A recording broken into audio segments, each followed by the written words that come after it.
বিসমিল্লাহির রহমানির রহিম। যাক, আমি সংসদে একটা ঘটনা শুনেছি,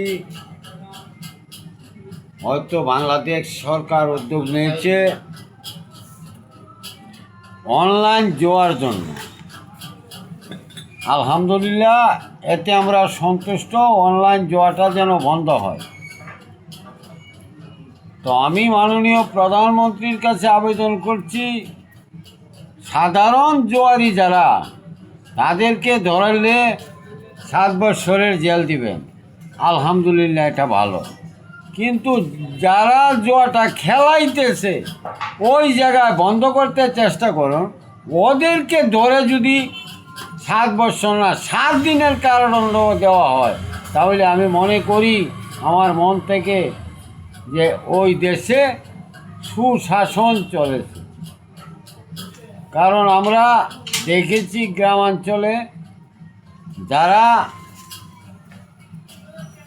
এই 5 টাকার একটা পান চুরি করে এদেরকে গাছে পিটিয়ে শাসন করা হয়।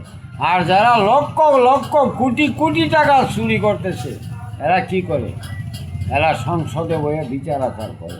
আমি চাই অনলাইনে জুয়াটা যেন গোড়ার থেকে বন্ধ হয়।